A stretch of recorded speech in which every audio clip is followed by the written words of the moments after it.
Hi, my name is Emily Collins, and for my career profile number 1, I'm going to be doing community-based rehabilitation services, which is formally known as Psychosocial Rehabilitation Specialist or PSR Specialist.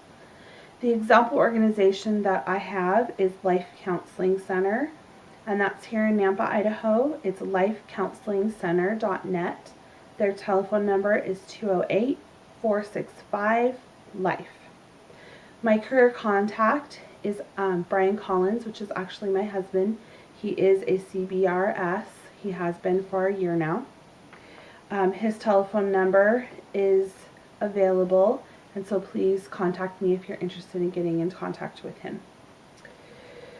The working environment is very flexible. You can set your own hours, and most facilities let you choose how many clients and how many hours per week you want to work. So you can work up to just one client that maybe has 3 or 5 hours, and you can also work up to full time, and some can be an option depending on how many clients the facility has for you to have. They also have, the environment is variable as well.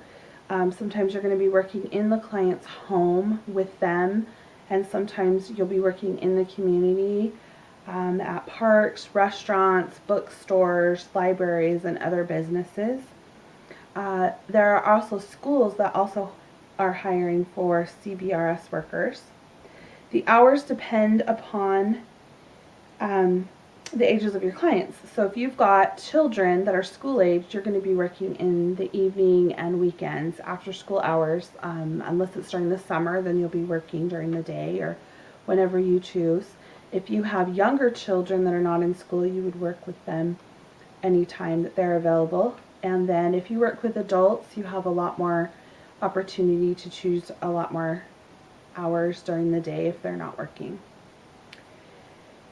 If you're working with your clients, they're given so many hours that are allotted to them, and it's typically up to 5 hours per week.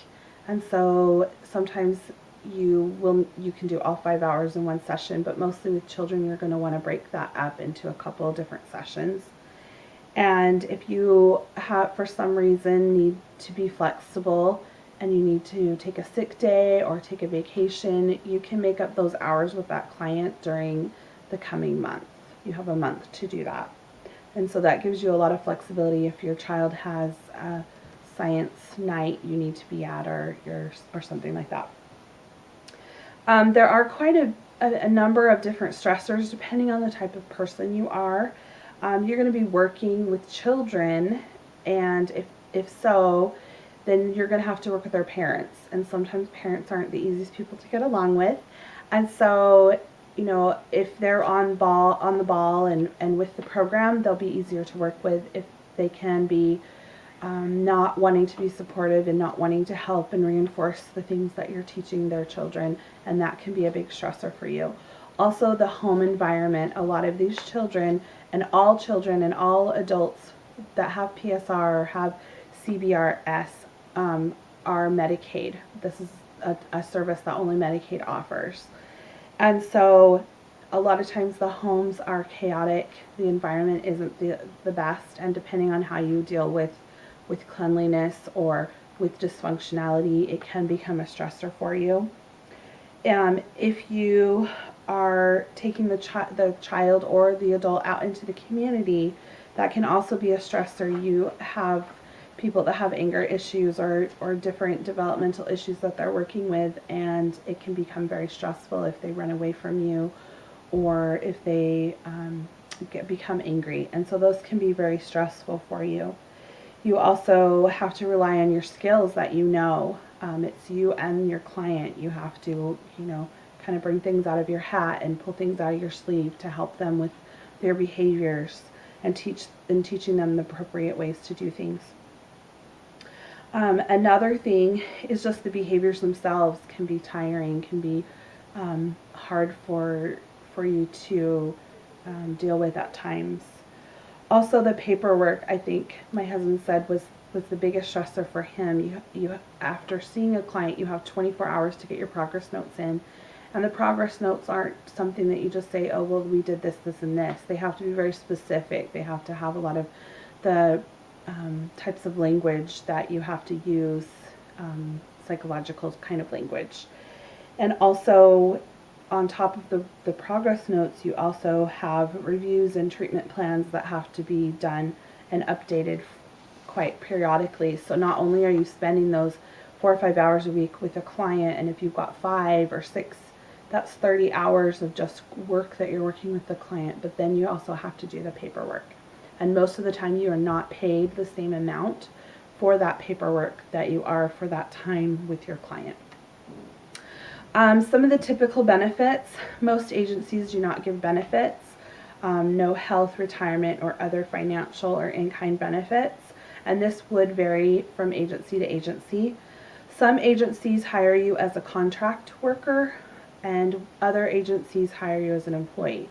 And the latter option is better, to be hired as an employee, because all of your taxes and all of your W-2 and all of that is taken care of by the agency, and you're not having to take out taxes for yourself and doing all of those kinds of bookkeeping.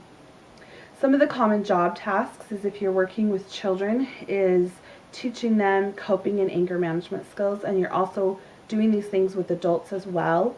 You're also teaching them emotional recognition, learning how to feel their emotions, learning what it looks like when other people feel those emotions. You're also teaching them appropriate behaviors at home and in the community, and sometimes even at school. You're teaching them social skills, how to behave, how to be a friend, how to ask a friend to play, those kinds of basic things. With adults, the same thing. And then any other behavioral issues and things that are in their treatment plan. You're teaching them through playing games, art, reading books, physical fitness activities, playing basketball. Kids aren't going to listen if you just sit there and talk to them. They want to be out doing stuff, and when you play games, they tend to open up. And then also taking them to various businesses to teach them how to do things. With adults, you're going to be teaching them how to open a checking account, how to deal with budgeting, how to grocery shop, all of those kinds of things. And then your educational requirements are a bachelor's degree in a social science field, so marriage and family studies, social work, those kinds of things, or a bachelor's degree in any field combined with sufficient experience working with children and families. My husband has a bachelor's degree in history, but we have have a lot of education with adoption and with foster care, and so he was able to obtain this job through all of the extra classes that we have taken. The starting salary range is $16 to $18 per hour with the client, and usually for paperwork it's about $8 an hour. It's usually about half that.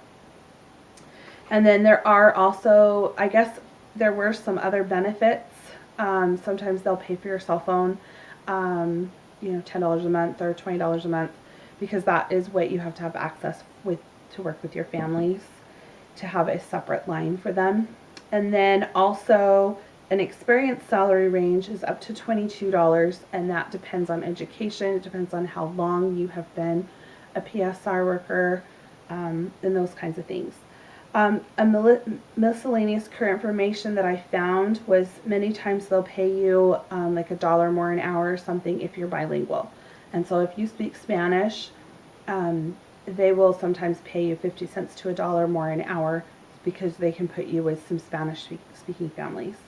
And then the information sources I used was my husband, Brian Collins. I also used www.psrideaweb.com. They're two women PSR workers who have a great website, has lots of ideas on there. And then also the Department of Labor for Idaho. There's a big long thing. I'm not going to spell it out for you, but if you're interested, let me know. And then one more thing with PSR is that you work with the same sex. So if you are a man, you would be working with boys or with men, and if you're a woman, you'll be working with girls and women. And so they don't switch over for the most part. There may be special circumstances, but those are the things that I learned about community-based rehabilitation services. So thank you.